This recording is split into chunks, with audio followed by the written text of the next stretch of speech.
ಶಿಡ್ಲಘಟ್ಟ ವಿಧಾನಸಭಾ ಕ್ಷೇತ್ರ ವ್ಯಾಪ್ತಿಯಲ್ಲಿ ಇರುವ ವಿದ್ಯಾರ್ಥಿಗಳಿಗೆ ಐಎಎಸ್, ಕೆಎಎಸ್ ಹಾಗೂ ಇತರ ಸ್ಪರ್ಧಾತ್ಮಕ ಪರೀಕ್ಷೆಗಳಿಗೆ ತರಬೇತಿ ನೀಡುವ ಸಲುವಾಗಿ ಕಾಂಗ್ರೆಸ್ ಮುಖಂಡರಾದ ರಾಜೀಗೌಡರು ಒಂದು ಐತಿಹಾಸಿಕವಾದ ಕಾರ್ಯಕ್ರಮವನ್ನು ಮಾಡುತ್ತಿದ್ದಾರೆ. ಶಿಡ್ಲಘಟ್ಟ ವಿಧಾನಸಭಾ ಕ್ಷೇತ್ರದ ವ್ಯಾಪ್ತಿಯಲ್ಲಿ ಸಾಮಾಜಿಕವಾಗಿ, ಆರ್ಥಿಕವಾಗಿ ಹಿಂದುಳಿದಿರುವ ಬಡ ಅಭ್ಯರ್ಥಿಗಳಿಗೆ ಉನ್ನತ ಸ್ಥಾನಕ್ಕೆ ತರುವ ಉದ್ದೇಶದಿಂದ ಸ್ಪರ್ಧಾತ್ಮಕ ಪರೀಕ್ಷೆಗಳ ತರಬೇತಿಯನ್ನು ನೀಡಲು ಉದ್ದೇಶಿಸಲಾಗಿದೆ. ಜೀವನದಲ್ಲಿ ಬಹಳಷ್ಟು ವಿದ್ಯಾರ್ಥಿಗಳು ಹಾಗೂ ಪೋಷಕರ ಕನಸು ತಮ್ಮ ಮಕ್ಕಳು ಐಎಎಸ್, ಕೆಎಎಸ್ ಆಗಬೇಕಿರುತ್ತದೆ. ಆದರೆ ನಾನಾ ಕಾರಣಗಳಿಂದ ಅದು ಸಾಧ್ಯವಾಗಿರುವುದಿಲ್ಲ. ಇಂತಹ ವಿದ್ಯಾರ್ಥಿಗಳ ಗುರಿ ಕನಸು ನನಸು ಮಾಡುವ ಉದ್ದೇಶದಿಂದ ಈ ಮಹತ್ವ ಕಾರ್ಯವನ್ನು ಹಮ್ಮಿಕೊಳ್ಳಲಾಗಿರುತ್ತದೆ ಎಂದು ಕಾಂಗ್ರೆಸ್ ಮುಖಂಡ ರಾಜೀಗೌಡರು ತಿಳಿಸಿದ್ದಾರೆ. ವರದಿಗಾರರು ಬಚ್ಚಳ್ಳಿ ನಾರಾಯಣಸ್ವಾಮಿ.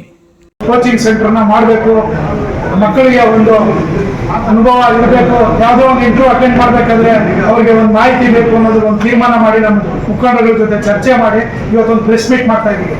ಇವತ್ತಿನ ಪ್ರೆಸ್ ಮೀಟ್ನ ಉದ್ದೇಶ ಏನಪ್ಪಾ ಅಂತಂದ್ರೆ, ಸಾಧನಾ ಅಕಾಡೆಮಿ ಕೋಚಿಂಗ್ ಸೆಂಟರ್ ಬಂದು ಇಡೀ ನಮ್ಮ ರಾಜ್ಯದಲ್ಲೇ ಟಾಪ್ 3ನಲ್ಲಿ ಪ್ಲೇಸ್ ಇದೆ. ಈ ಒಂದು ಸಾಧನಾ ಅಕಾಡೆಮಿ ಕೋಚಿಂಗ್ ಸೆಂಟರ್ ಇಂದ ಸುಮಾರು ಜನ IAS ಅಧಿಕಾರಿಗಳಾಗಿ ಹೊರಬಂದಿದ್ದಾರೆ. ಈಗಾಗಲೇ ಕೆಲವು ಗೌರ್ಮೆಂಟ್ ಹುದ್ದೆಗಳಲ್ಲಿ ವರ್ಕ್ ಕೂಡ ಮಾಡ್ತಿದ್ದಾರೆ.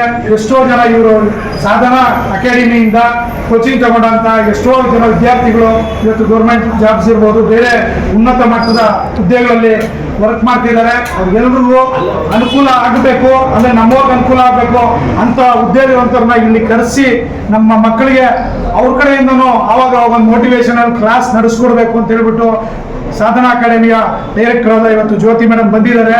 ಇನ್ನು ಅದ್ರ ವಿಚಾರವಾಗಿ ಹೆಚ್ಚಿನ ಮಾಹಿತಿನ ಅವ್ರನ್ನ ತಿಳಿಸ್ಕೊಡ್ತಾರೆ.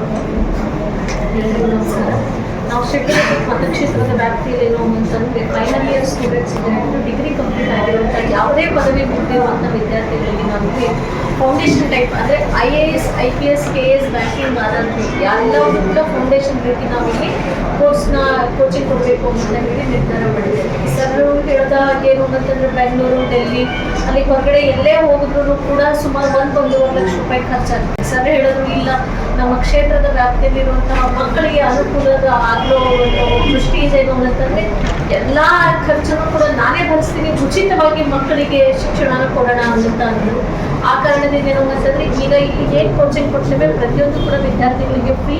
ಅದರ ಪ್ರತಿಯೊಂದು ಹಣನೂ ಕೂಡ ಫ್ರೀ ಅಂತಂದ್ರೆ ಫ್ರೀ ಇಲ್ಲ, ಅದು ಪೂರ್ತಿ ಖರ್ಚನ್ನ ಸರ್ ಅವರೇ ಭರಿಸ್ತಾರೆ. ಆಮೇಲೆ ವಿದ್ಯಾರ್ಥಿಗಳೇನು ಅಂತಂದ್ರೆ 10ನೇ ತಾರೀಕಿಂದ ನಾವು ಅಪ್ಲಿಕೇಶನ್ನ ಇಲ್ಲೇ ಕಾಂಗ್ರೆಸ್ ಭವನದಲ್ಲಿ ಕೊಡ್ತೇವೆ. 10ನೇ ತಾರೀಕಿಂದ, ಜನವರಿ 10ನೇ ತಾರೀಕಿಂದ. ಆಮೇಲೆ 30ನೇ ತಾರೀಕು ಅಪ್ಲಿಕೇಶನ್ ನಾವು ಕೊನೆ ದಿನಾಂಕ ಆಗಿರುತ್ತೆ. 5ರಿಂದ 10ನೇ ತಾರೀಕು ಒಳಗಡೆ ನಾವೇನು ಅಂತಂದ್ರೆ ಅಪ್ಲಿಕೇಶನ್ ವೆರಿಫಿಕೇಶನ್ ಮಾಡ್ತೇವೆ, ಮಾಡ್ತೇವೆ. ಫೈನಲ್ ರಿಸಲ್ಟ್ ಅನ್ನ ಏನು ಅಂತಂದ್ರೆ ಲೀಸ್ಟ್ ನ ಸರವರಿಗೆ 15ನೇ ತಾರೀಕು ನಾವು ವಿದ್ಯಾರ್ಥಿಗಳಿಗೆ, ಫೆಬ್ರವರಿ 15ನೇ ತಾರೀಕು ನಾವು ಲೀಸ್ಟ್ ಅನೌನ್ಸ್ ಮಾಡ್ತೀವಿ. 16ನೇ ತಾರೀಕು ವಿದ್ಯಾರ್ಥಿಗಳಿಗೆ ಡಾಕ್ಯುಮೆಂಟ್ ವೆರಿಫಿಕೇಶನ್ ಕರೀತೀವಿ. ಡಾಕ್ಯುಮೆಂಟ್ ವೆರಿಫಿಕೇಶನ್ ಕೂಡ ಇಲ್ಲೇ ಇರುತ್ತೆ. ಯಾರೆಲ್ಲ ಅಪ್ಲಿಕೇಶನ್ ಮಾಡಿರ್ತಾರೆ ಪ್ರತಿಯೊಬ್ಬರು ವಿದ್ಯಾರ್ಥಿಗಳಿಗೂ ಡಾಕ್ಯುಮೆಂಟ್ ವೆರಿಫಿಕೇಶನ್ ಇರುತ್ತೆ.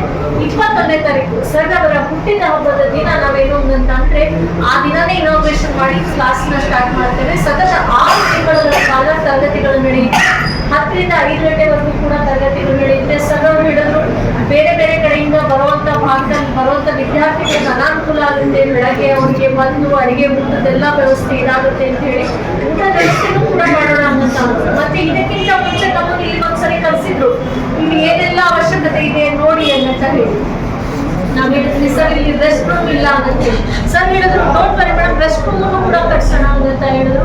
ಒಟ್ಟೇನು ಅಂದ್ರೆ ಸಾಮಾಜಿಕವಾಗಿ, ಆರ್ಥಿಕವಾಗಿ ಉಳಿದಿರುವಂತಹ ವಿದ್ಯಾರ್ಥಿಗಳನ್ನ ಗುರುತಿಸಿ ಸಮಾಜದ ಒಂದು ಉನ್ನತ ಸ್ಥಾನಕ್ಕೆ ತರುವಂತಹ ಉದ್ದೇಶ ಏನು ಅಂತಂದ್ರೆ ಸರ್ ಅವ್ರಿಗಾಗಿರುವಂಥದ್ದು. ಅವರ ಉದ್ದೇಶಕ್ಕೆ ನಾವು ಒಂದು ಗುರಿಯಾಗಿ, ನೆಲೆಯಾಗಿ ಅವರ ಜೊತೆಗೆ ನಿಲ್ಲಬೇಕು ಅನ್ನೋ ಉದ್ದೇಶದಿಂದ